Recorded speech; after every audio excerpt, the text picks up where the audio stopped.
Good evening, I'm John Carter and welcome to Poland Daily. Don't freak out, go and vote. This is the motto of a movement organised by the group of celebrities siding with the opposition, intended to encourage participation in the elections. The video packages include famous actors in which they make fun of mentally ill people. The creator of the Don't Freak Out, Go and Vote campaign, which was to encourage young people to participate in the election, is the photographer Tomasz Sikora. Some of the movies used in the campaign, including those recorded by actors Wojciech Przoniak and Olgierd Łukasiewicz, are causing deep embarrassment. Don't freak out, go and vote. A wybory.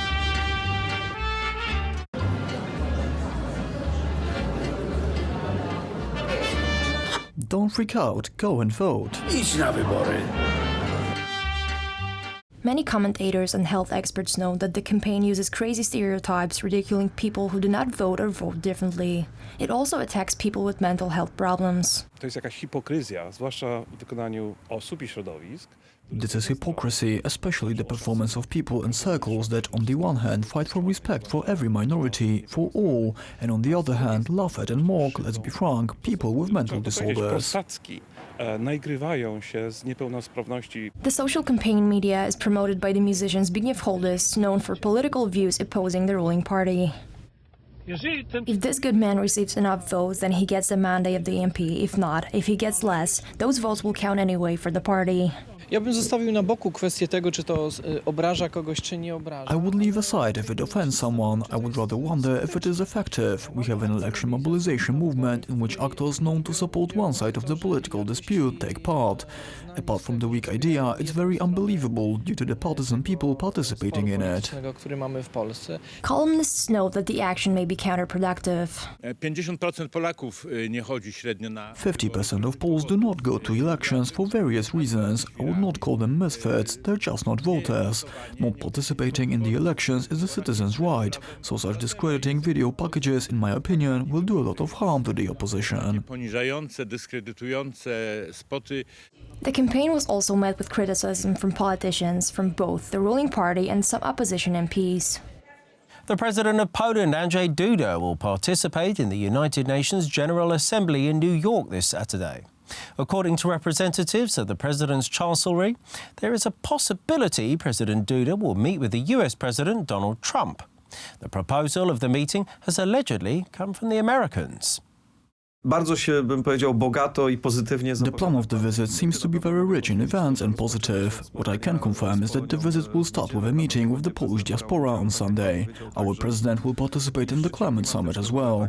He will give a speech during the United Nations General Assembly. I'm convinced that this will be a very good and important visit. I'm sure there are going to be many important meetings of all the leaders in New York. Z przywódcami w Nowym Jorku. Polish company Mesko in Skarżysko Kamienna will provide the Polish army with more than 800 anti-tank Phoenix rockets. The missiles, with a range of approximately 40 kilometres, can be fired by the Polish WR-40 Langusta multiple rocket launcher system. The contract between Mesko and the Ministry of Defence is worth around 25 million zloty.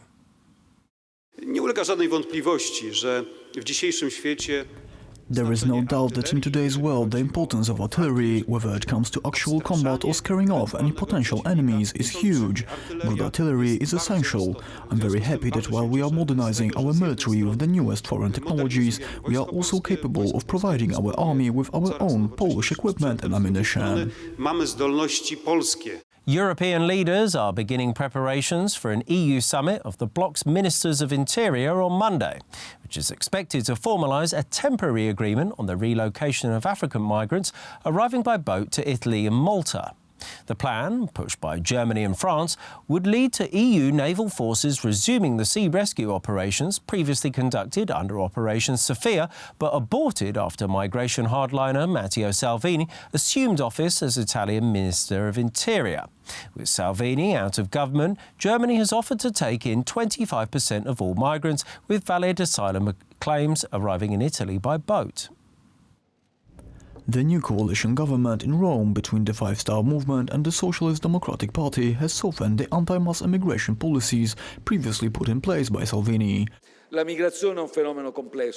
Migration is a complex phenomenon. We Italians are very aware of it, and it is essential for Europe that it turns the page towards a structural management that is no longer based on emergency for migratory flows. Italy has always asked for it with consistency. We need to move the migration issue away from propaganda, from the perspective of an anti-European propaganda. We must continue to offer a rigorous answer. Macron, in turn, underlined that the temporary relocation mechanism to be agreed on in Malta must later be replaced by a new common EU asylum law that would replace the old Dublin regulation.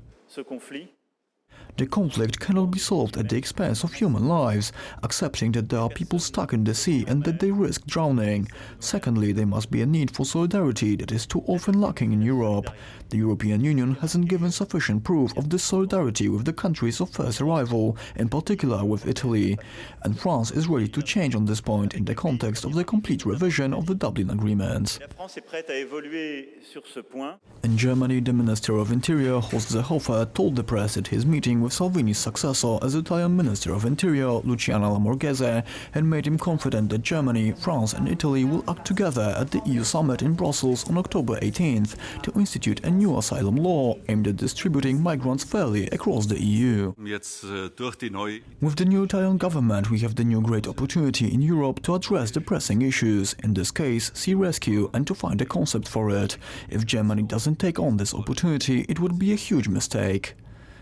We have to grab this opportunity with the new Italian government, and the talks yesterday increased my confidence that it can be possible to present a sea rescue concept to the other EU member states at the summit on October 18th, with the message that as many member states as possible should participate.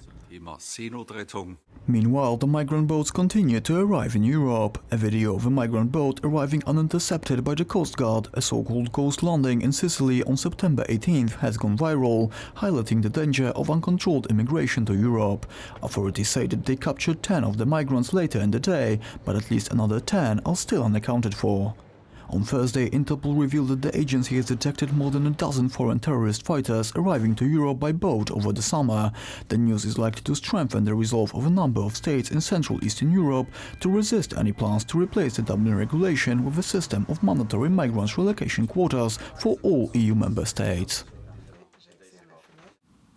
Thank you very much for joining me here this evening at Poland Daily. I'm John Carter. Stay tuned after the break for Poland Daily Weather. It's followed by the business, then it's the culture, history and finally the travel.